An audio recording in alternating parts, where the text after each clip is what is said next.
Welcome to Popternative, where we dive into topical discussions from the worlds of pop culture, social media, and sports.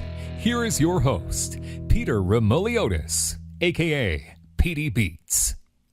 Hello and welcome to the Popternative podcast. This is the podcast where we have digital discussions from the worlds of social media, sports, and pop culture. First, before we start, I just want to say that our thoughts and prayers are with everyone that has been affected by the horrific events that have took place in Las Vegas. We are thinking about you, and our thoughts and prayers are with you. And I just want to quickly introduce my guest. For this episode is a legend, and not only is she a legend, she's a returning legend. We are with four-time Olympic gold medalist. We're with Hayley Wickenheiser is back on Popternative. Hayley, welcome to the show. Well, welcome back.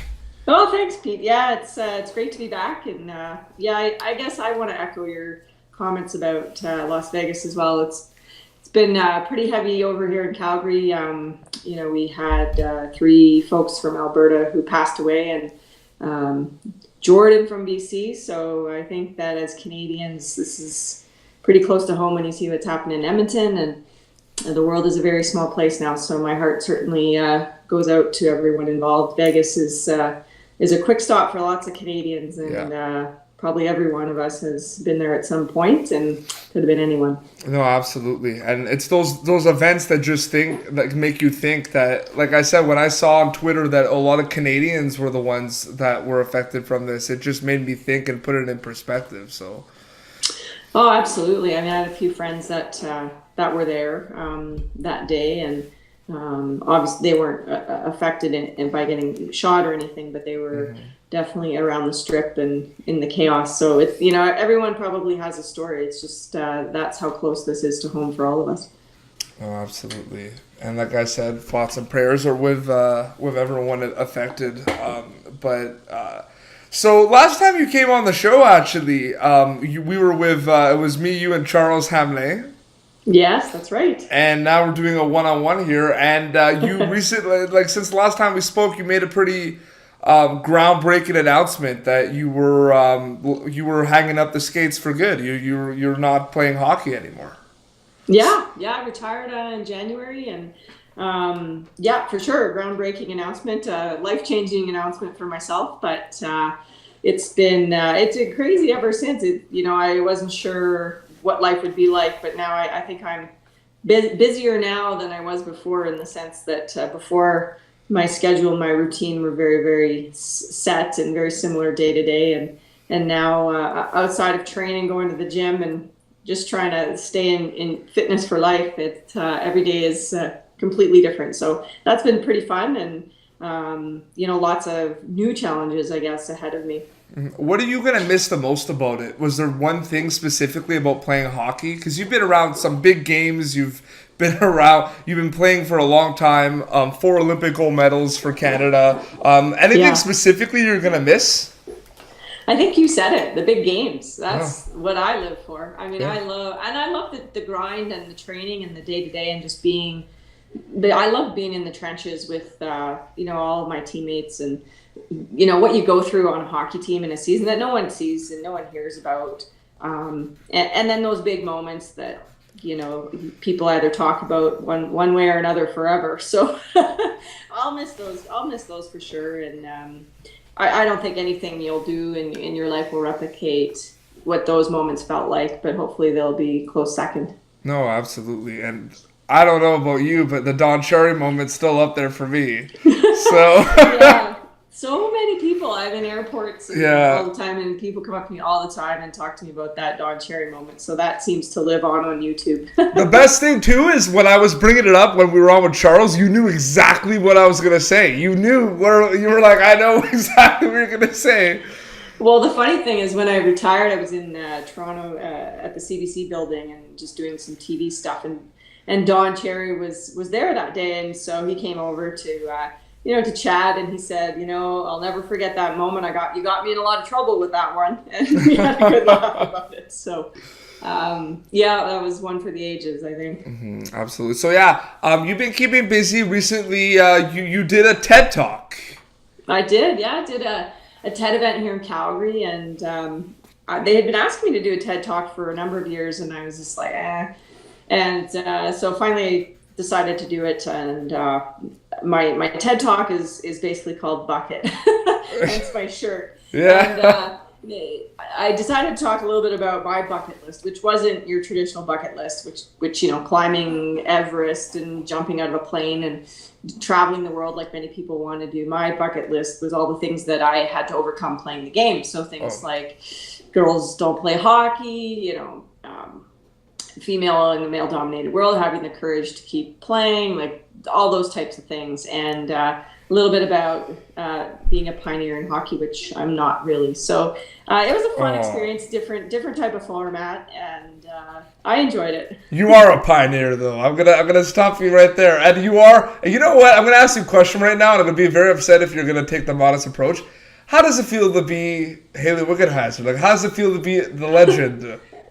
You know what? honest to God, I'm not a pioneer. When I think of all the women who played before me, I know so many women older than me and people I don't know that come up and say, I wanted to play hockey and no one, no girls played, or I wasn't allowed, or my brothers made me go in net and shoot at me.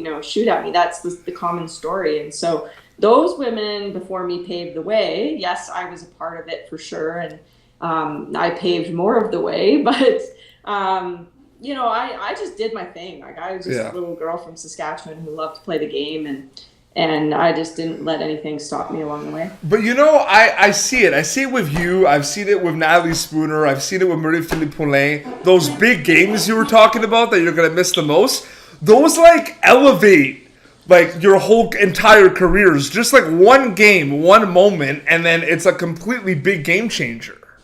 Yeah, because those are the moments that separate I think the great athletes, if you can do it consistently. Consistency is the key to everything. And so those athletes, pick any sport and pick the best athletes in those sports. They're the ones who show up when the game is on the line, or can consistently perform and elevate their team. So I think that's what you live for. I think if you are afraid of those moments, you can't possibly rise up to give your best. You just have to embrace it and go for it. It's fine. Oh, absolutely. And, you'll talk to a lot of athletes, a lot of Olympic athletes. It's hard enough to win one gold medal. You have 4.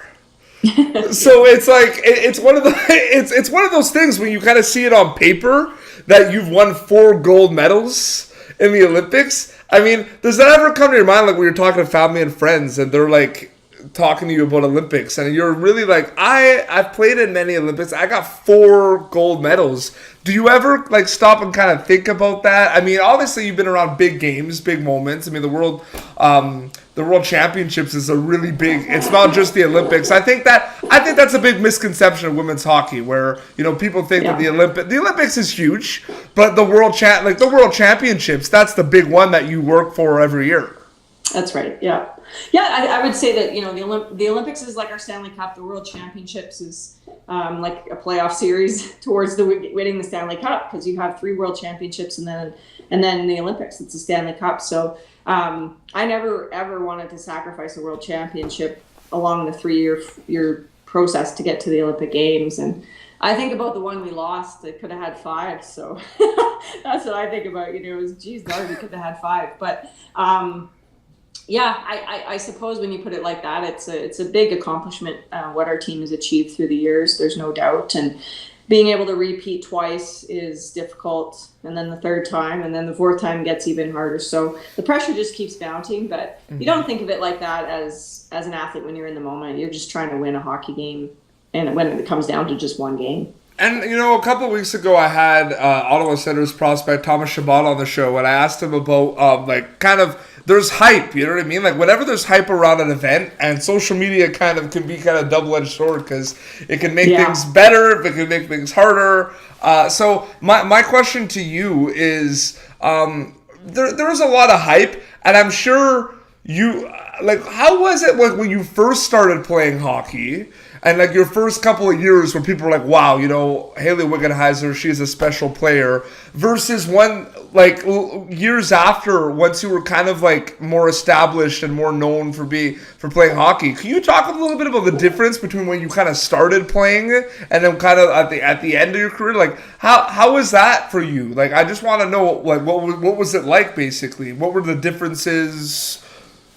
Yeah, I think, you know, when I started, you know, I was very young. I was 15 when I made the national team, and there was, you know, probably a lot of talk, although I was oblivious to it because I was just playing hockey and doing my thing on the national team. Social media was certainly not as prominent as it is now. So, you know, thank God in some ways. I think I see it with younger players now. It's totally, you're right, it's a double-edged sword. You've got to really know how to manage, and if you're going to be on social media, you got to take the good with the bad and all of that stuff. But you know, I watch Youre here now in Calgary. They just signed Jaromir, and you know, we were joking with each other in Sochi about you know, I asked him to sign a stick for my son who is half Czech, and they were finishing their practice, and we were going to play a game in the arena in Sochi, and so I was stick handling a ball and he was stick handling a ball, and we were laughing that here we are, the two oldest players stick handling a ball like little kids outside the room. But just, you know, looking, you know, at Yaromir's career, he started as you know, a young flash, and now, you know, everyone's talks about him as the legend and the veteran, and the age comes into play, and it's just it's the total stereotypical full circle of a pro athlete. It is the same narrative for every athlete in every sport, and I look at myself as no different. And that's basically how it went. However, I would say that, you know, I think through my career, whether it's less scrutiny, less media day in and day out on women's hockey, you know, there was less drama or negative things said along the way. In some ways, you wish there was more of that because people, you know, would be paying more attention as well. But overall, pretty smooth from the beginning to the end, but definitely a different vibe from when I started playing to when I finished. No, absolutely. And you mentioned Youre, and he's on the Flames now. So it sounds like there's a lot of it's too good to be true, but it sounds like you might have had maybe an influence on him coming to Calgary. Your son was half Czech, and what's going on here? You're both legends. No. What's happening here? No, what are you trying to say? Nothing. I was talking to his former trainer Tommy Powers the other day, and I told him if Yags needs a passer at midnight after a game, I'll volunteer here, seeing as I'm in Calgary in the same city. So if he needs a midnight training partner, give me a call. But I'm excited. It gives me a reason to watch the Flames, you know. It's going to be awesome. I'm an Oiler fan, so... Yeah, so you were actually... I was going to say that. You went... they invited you to practice? No, actually, I went and coached at the... You went to coach? Yeah. And I saw that a lot. How was that? It was a great experience. Todd McClellan invited me to come and be around the team and learn in the environment. And I've been to 2 rookie camps myself. I played in 2 with the Philadelphia Flyers in the late 90s when Lindros was the star of the team. And so I was around guys like Simon Gagner and Todd Federock and these guys at the camp. So I knew what the young guys were going through, and to have that experience with the Oilers, you know, to spend a week with some of their draft picks. Yamamoto was one of them. I knew from being around him that he's going to be a great player. You could probably just tell right away from just being with them for just like an hour that there's something special with some of these kids.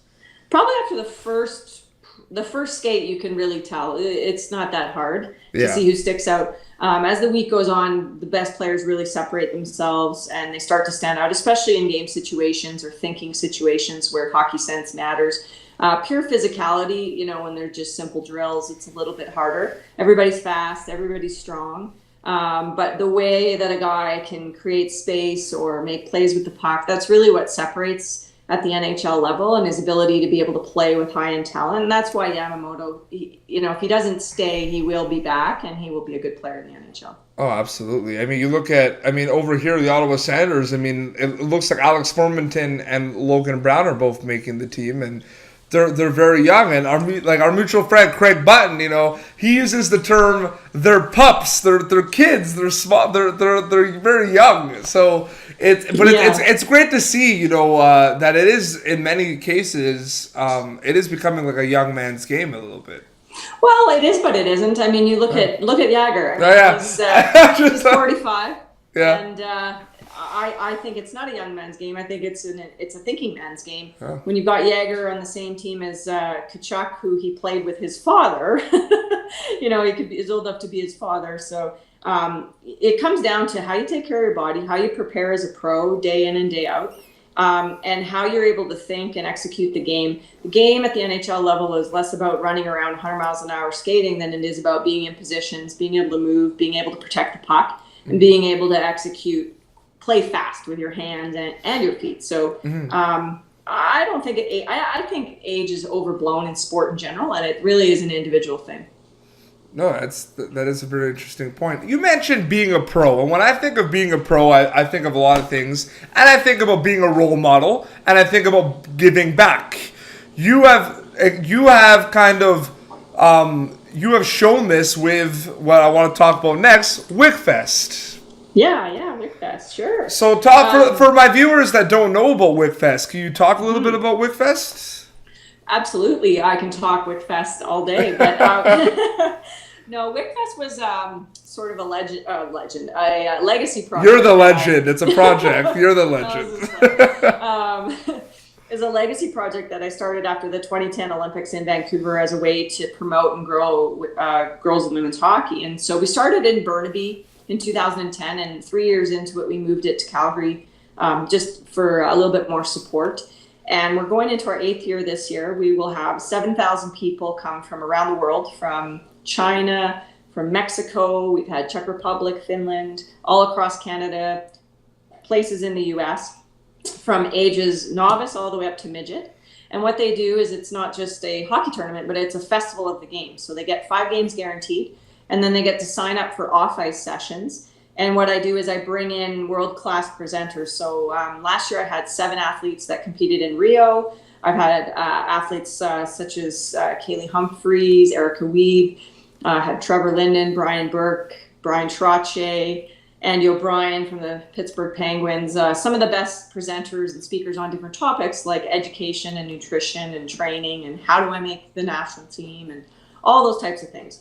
And so it's just this giant festival, and we run 2 weekends from Thursdays to Sunday, and we roll through 2,500 players and their families. So it's a pretty massive event. We're actually looking to expand now because we this year have 110 teams, but we had over 200 teams apply. We had to turn away 100 teams, so we just don't have quite enough ice for everyone. But it's a massive event. We've got Canadian Tire and Gatorade, our biggest partners behind us, and they just allow us to keep driving this thing forward. And it's a not-for-profit event. All the money goes back to charity. And we'll be able to we'll put all the links of Wickfest in the description so people can check that out and support as well. Yeah, sure, it'd be great. And I think that'd be great. And you mentioned it a little bit, and it's almost like what I'm going to ask. You mentioned China. The NHL recently experimented with 2 games in China. They had a game in Beijing, they had a game in Shanghai, and it's like Hayley. It's a huge market. It's like the amount of people down there. It's unbelievable, and they're tapping into that market, and they're trying to. Mm-hmm. And I want your thoughts on that because I think you're a big advocate for kind of growing the game. So I want to know how you think about that. Well, a couple things. The game is exploding around the world, and one example I can give you is we're currently working on bringing a girls team from India to Wickfest next year. It's a massive project called India to YYC. And Mr. Singh, who is the broadcaster in Punjabi on Hockey Night in Canada that lives here, I think he lives in Calgary here. He's a big advocate for helping us to raise money and get these girls over here. So that's cool. So the game is exploding worldwide. And as for China, my company called Wick Hockey, which is this hat here, we just sent Danielle Goyette actually and a couple of my Dinos teammates over to Shanghai and Harbin this summer and did 1 week camp in each of those cities for girls and boys in hockey to promote the game. And so there's so much development going on around hockey over there. With the NHL, Vancouver and LA, probably the two most key markets for the Asian market playing. It just makes sense that you would want to promote the game and grow a new market. China wants to win a medal in 2022. I think they'll have a legitimate shot, outside shot to win a medal with their women's team. I don't know that they'll do that with their men's team. But the way they hothouse and develop athletes, and if China wants to do something, they're very capable of it. So massive market for opportunity. There are a lot of players over there trying to get in the hockey world and do some things. And I think the NHL is late, but better late than never to get in and capitalize on that growth.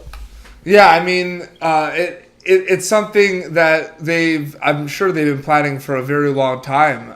But yeah, I think, you know, a market like that, and you even look at other big sports organizations. Like you look at, you know, the one that comes to my mind is the WWE, World Wrestling Entertainment, recently did some events in China, and you know they did a thing where they signed a few Chinese wrestlers from China, brought them over for their development programs over there, and they're trying to expand it, and they're using them when they go do events there, which I think is great. Do you think, because it was a few years ago, the first ever Chinese-born player got drafted by the New York Islanders, and do you think that, do you honestly think that the Olympics in Beijing is like the first step of kind of growing the game? Yeah, I think you'll see more NHL players coming from China. I would say it's probably a 10-year project. You're looking at kids that are, you know, 5, 8, 9 years old at the moment, and developing and building them up. There's going to be one or two that come out of that population. I think same on the female side. If they want to, they're going to produce athletes and players. The key, though, what I really noticed with our group that went to China is a lack of coaching knowledge. There's a thirst for proper coaching knowledge and for boots on the ground, really good coaching and skill development. A lot of people want to go to China, but they don't want to invest the resources in people to be there and to put the boots on the ground. So the next 3 Olympic Games are in Asia, and that's a massive market for the NHL. We've seen it in basketball where in China, it's all about personalities. It's less about teams, but personalities, Yao Ming and these types of players that really grow the sport. Absolutely. And I think we'll see that as well in China. Well, no, I'm hoping, but you know what? I spoke to Daniel Alfredson recently. I saw him, and we were talking about you know, a lot of countries now that you're seeing, like they're getting pretty close to Canada, like Sweden. You know, the United States I think is doing an unbelievable job every year with their development programs, and even countries like Switzerland and Denmark. Like it's becoming like they're getting there. Absolutely, and a lot of these countries, the population and the amount of players playing hockey is far less than Canada. So what we have to do in this country is look at what these countries are doing and take the best of what they're doing and implement it into Canada. It would be death for Canadian hockey to think that we knew it all and we were the end-all be-all of hockey. I certainly learned that in my career by playing in Sweden and Finland and by traveling the world with hockey, that, you know, we don't know everything about the game that we do. There are many great things we can take from each culture, and I have no doubt that the Chinese will bring some new flavor to the game that will innovate it to another level. No, and I can't wait to see it. Well, you know, we'll wrap up soon, but Hayley, thank you so much for coming back on the show. And I said it, I'm going to say it again, you are a legend. Like a legend is on my show. No, you are. And you know what? It's something that, you know, I do think it has been acknowledged, and it should continue being acknowledged that you've done so much for the game. So I'm gonna say thank you. Well, you're welcome, and it's been my pleasure and my joy to be able to play the game and have the experiences that I've had. But thanks for having me on. It's always a lot of fun. No problem. No, absolutely. I'm gonna link the TED Talk. I'm gonna link Wickfest. Everyone's gonna check out all this stuff. So thank you all for watching this episode of Popternative. You can catch previous episodes of Popternative on our YouTube and our website, popternative.com/podcast. All the information is there. If you like what you saw, you can subscribe. Until next time, this is PD Beats and Hayley Wickenheiser signing off. Enjoy the rest of your week. Thank you for tuning in to Popternative. make sure to check out our past episodes of Popternative on YouTube. Be sure to like Popternative on Facebook and follow us on Twitter.